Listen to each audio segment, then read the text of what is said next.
Malcom e o goleiro Neto podem ser contratados pelo Corinthians. Vídeo de hoje do canal do Nicola traz mais detalhes sobre essa história e fala também do saldo do São Paulo na janela de transferências. Tem informação importante sobre José Boto, executivo de futebol do Flamengo, correndo o risco de ser o próximo demitido. Quero te atualizar também sobre as contratações do Fluminense, investimento que pode ultrapassar 27 milhões de euros. Já Leonardo Jardim desembarcou no Rio de Janeiro, enquanto Felipe Luiz e sua família ficaram bastante magoados. Para completar, Lianco se colocando à disposição para participar da final do Campeonato Mineiro. Tudo sobre a final entre Palmeiras e Novo Horizontino, últimas de mercado, bastidores, finanças e muito mais.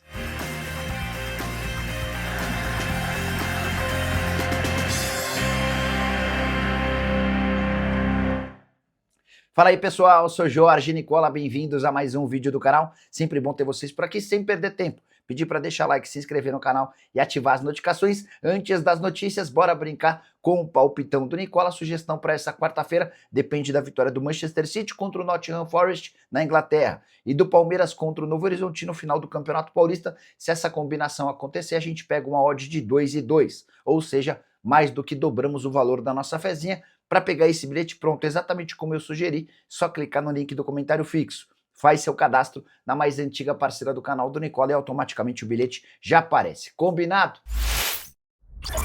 Agora sim, bora começar o vídeo com aquele tradicional giro de notícias para contar que o Botafogo voltou do Equador com um bom resultado. Empate em 1-1 com o Barcelona em Guayaquil. O Vidalba havia aberto o placar a favor do time da casa. Matheus Martins, na etapa final, conseguiu o gol do empate. O Botafogo depende de uma vitória por qualquer placar no jogo da volta em casa para estar na fase de grupos da Libertadores da América. Já Renato Gaúcho furou o Vasco da Gama e anunciou seu retorno a São Januário, contrato até dezembro desse ano. Ele vai ter direito a um salário, ele e seus auxiliares, salário próximo a 1.700.000 por mês. Para falar sobre Matias Rojas, um atacante paraguaio que recebeu quase 41 milhões de reais do Timão, decidiu voltar ao Paraguai. Ele acaba de se acertar com o Libertad. Dá para dizer que com os cofres cheios, graças ao Corinthians, ele nem precisa fazer grandes extravagâncias ou exigências na busca por novos clubes. Saideira do giro de notícias, quero falar que a Lusa conhece nessa quarta-feira seu adversário na terceira fase da Copa do Brasil. O português eliminou na semana passada o Altos com goleada por 5-1 e agora enfrenta na próxima semana no Canindé o vencedor do duelo entre Avaí e Porto Vitória, jogo que acontece em Florianópolis a partir das 19h30. Bora trazer novidades sobre a decisão entre Palmeiras e Novo Horizontino. Os times se enfrentam às 8 da noite dessa quarta-feira na Arena Barueri. Quero registrar que o Novo Horizontino promete pagar um bicho de 2 milhões de reais a seus atletas em caso de título. Só para lembrar que a Federação Paulista banca 5 milhões ao campeão, 1,5 milhão de reais para o vice. Novo Horizontino quer destinar quase 40% da sua receita em caso de título para pagamento para os jogadores. Outra coisa importante. Existe a chance de o Rômulo, jogador do Palmeiras, enfrentar o Verdão pelo Novo Horizontino. Ele está emprestado e a multa é de 1 milhão de reais. Novo Horizontino decidiu que vai preservar o Rômulo para a partida de volta. Se o time de Novo Horizonte conseguir um bom resultado hoje, empatando, vencendo ou até perdendo por pouco, vai haver esse esforço para o pagamento da multa de 1 milhão de reais no jogo da volta. O ideal seria que se pagassem os 2 milhões de reais nos dois jogos, não foi o caso. A capacidade financeira do Novo Horizontino não permitiu. E a saideira envolvendo Palmeiras e Novo Horizontino é para contar que o jogo da volta, marcado para domingo, valendo a taça, poderia ter deixado a cidade de Novo Horizonte. Foram vários os empresários que procuraram a diretoria do Novo Horizontino, oferecendo bastante dinheiro para que a partida acontecesse num estádio maior, por opção do Novo Horizontino, que é dirigido pela família Biasi. O jogo está confirmado para Novo Horizonte. Informação exclusiva: Lianco quer estar à disposição do técnico Eduardo Domingues para a final do Campeonato Mineiro, jogo marcado para domingo entre Atlético e Cruzeiro no Mineirão. Lianco voltou a trabalhar com bola na semana passada e tem muita vontade de pelo menos ir para o banco de reservas. Vale a lembrança de que a previsão inicial é de que o Lianco só voltaria aos campos no mês de abril, depois de passar por uma cirurgia. Ele rompeu o tendão de Aquiles na temporada passada. Recuperação aconteceu muito mais rápido graças ao fato dele trabalhar fisicamente e fazendo a fisioterapia 7 dias da semana, às vezes em até 3 períodos. O Lianco se sente bem, se sente confortável. A diretoria do Atlético e o Eduardo Domingues ainda estão avaliando os prós e contras para saber se o atleta pode ser relacionado. Jogador que, quando tiver 100% fisicamente, vai ser titular absoluto. Ele é o melhor dos defensores do Galo, sem qualquer dúvida. Você, na condição de Eduardo Domingues, levaria o Lianco pelo menos para o banco? Já usa o espaço para comentário e registra a sua opinião, beleza? Hora de falar sobre Leonardo Jardim, que acabou se contradizendo em uma série de coisas e já está no Rio de Janeiro para assinar com o Flamengo. Acordo fechado verbalmente no domingo, um dia antes dele desembarcar em Belo Horizonte, onde participaria de um casamento. No Cruzeiro, existe a impressão de que ele chegou bem antes, até porque o casamento aconteceria nesse final de semana, porque já vislumbrava o acordo com o rubro-negro. Bora contar também que a ideia é que o Leonardo Jardim comece a trabalhar hoje no Flamengo, enquanto seus auxiliares ainda não conseguiram deixar Portugal. Eles moram na Ilha da Madeira, houve um problema no aeroporto por lá, e diante desse cenário, a tendência é que o Leonardo Jardim só esteja com sua equipe completa de trabalho ao longo da semana. Para completar, registrar que Felipe Luiz saiu bastante emotivo do Fla. Ele teve na tarde dessa terça-feira no Ninho do Urubu para se despedir de atletas, jogadores e funcionários. Muita emoção, jogadores bastante tristes. Só para registrar também que a esposa do Felipe Luiz publicou em suas redes sociais um texto falando sobre mágoa, sentimento muito pesado, chateação total dela e dos familiares com a demissão de surpresa. Já a irmã de Jorginho, meio-campista do Flamengo, postou um texto criticando a torcida do Flamengo e a consequente demissão de Felipe Luiz, para ela uma verdadeira aberração. A saideira sobre Leonardo Jardim no Fla, ele chega para ganhar mais do que o Felipe Luiz. Felipe Luiz, na renovação do contrato, passou a ganhar cerca de 2 milhões de reais mensais. Dá para contar que o Leonardo Jardim terá mais do que 2,5 milhões de reais por mês, contrato até dezembro de 2027. Já o Fluminense abriu os cofres e nessa janela de transferências já chegou a 27 milhões de euros com reforços. Só para lembrar, esses 27 milhões de euros equivalem ao que o Cruzeiro gastou apenas com o Gerson. O Flu pôde investir em 5 atletas diferentes. Chegaram James, zagueiro, Milan, zagueiro, Arana, lateral esquerdo, Savarino, meia e Castilho, centroavante, ex-Lanús. A tendência é que nas próximas horas o Alisson seja o 6º reforço do tricolor, chega sem custos, empréstimo até o fim da temporada.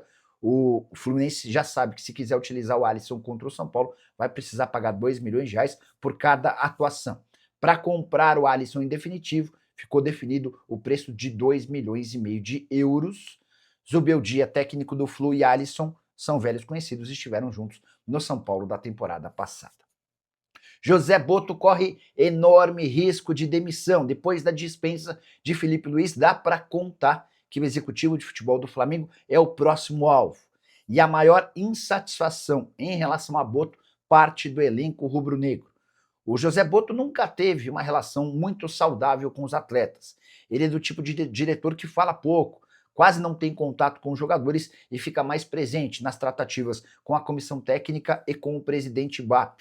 O fato de o Botto ter explicado a saída do Felipe Luiz em apenas 2 minutos causou muita irritação dos atletas.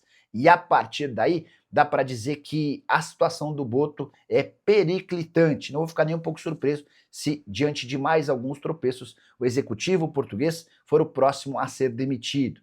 Queria lembrar que a relação do Botto com funcionários do Flamengo também é das piores. A avaliação de que ele é extremamente grosseiro. Não faz a mínima questão de ser gentil nem com o porteiro, muito menos com o faxineiro, nem com as outras pessoas que estão no dia a dia do Ninho do Urubu. Já o BAP entende que o Botto contesta muito pouco o trabalho do técnico. E essa foi a grande reclamação do presidente em relação ao executivo nas tratativas com o Felipe Luiz.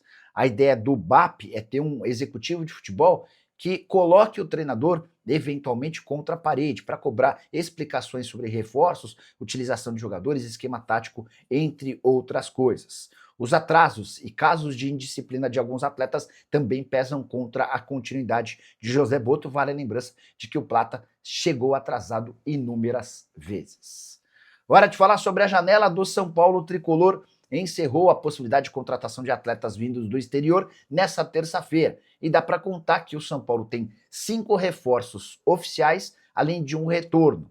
Coronel, Lucas Amon, Cauli, Dória e Danielzinho foram as aquisições em 2026. Todos chegaram sem custos, essa é uma premissa no São Paulo. Não daria para imaginar contratações com necessidade de investimento. Além desses 5 que eu citei, lateral direito Moreira também está de volta ao Morumbi.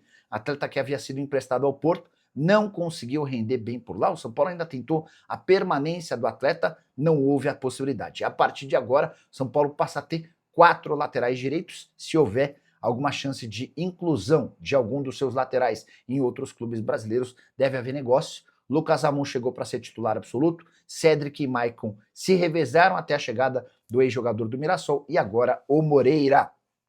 Registrar ainda que em relação às saídas, o São Paulo conseguiu 15 milhões e 600 mil com a venda do Rodriguinho, 6 milhões e 300 mil com a venda do Eric. Entraram nos cofres tricolores 21 milhões e 900 mil, com a confirmação de que Luiz Gustavo, Dineno e Leandro também deixaram o São Paulo sem render qualquer centavo.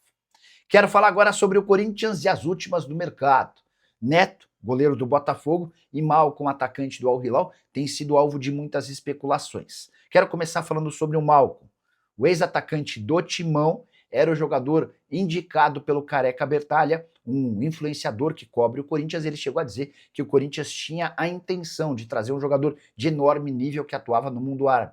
Esse jogador era o Malcom. Não houve tempo hábil, o Corinthians afirmou que não daria para avançar nessa negociação. A única chance de o Malcom ser contratado é se houver um impedimento da continuidade do Campeonato Saudita. Você sabe que há um conflito que envolve Irã, Israel, Estados Unidos e vários países pela região. O Campeonato Saudita segue rolando, diferente, por exemplo, do campeonato no Catar. E diante desse cenário, hoje a expectativa em relação à contratação do Malcom é muito pequena, para não dizer zero. Em relação a Neto, goleiro que pertence ao Botafogo, currículo bem legal, com passagem por vários gigantes do futebol europeu. Mas no Botafogo o Neto tem sido uma negação. Falha, após falha, até que o Neto deixou inclusive de ser relacionado para as últimas partidas. Jogador que custa 700 mil reais por mês foi oferecido ao Timão. Vale a lembrança de que o Corinthians não conseguiu fechar a contratação do João Ricardo. Ele foi submetido a exames médicos. 2 especialistas contratados pelo Corinthians não recomendaram a contratação do goleiro, que passou recentemente por uma cirurgia no ombro. O Corinthians desistiu de fechar com o João Ricardo e está em busca de um reserva para o Hugo Souza, reserva que pode virar titular caso o Hugo seja negociado na metade do ano. O Neto é uma possibilidade. Queria contar que Bertinato, goleiro da Portuguesa, é outro nome que agrada. Definição deve acontecer nas próximas semanas. Vale a lembrança de que atletas que disputaram estaduais podem ser contratados até 27 de março. A saideira sobre o Timão, polêmica, especialmente nas redes sociais. Bidu, que tem jogado bem e tem sido alvo de clubes do exterior, tem apenas 20% dos seus direitos econômicos presos ao Corinthians. Tudo porque lá atrás, quando foi comprado do Guarani, ele chegou com esses 20%. E havia a possibilidade de o Timão adquirir mais 50% caso o atleta disputasse pelo menos metade das partidas no ano de 2023. O Bidu teve um início muito ruim no Corinthians e não conseguiu bater essa meta, ou seja, o Corinthians não adquiriu mais 50% dos direitos por 5 milhões de reais. O tempo passou, o Corinthians não foi atrás para adquirir um percentual maior e agora, supervalorizado, o Bidu pode render bem pouco dinheiro ao Clube de Parque São Jorge. Curtiu a notícia? Ou as notícias? Não esqueça de deixar like, se inscrever no canal. A gente se encontra assim que surgir mais informação. Tchau, tchau.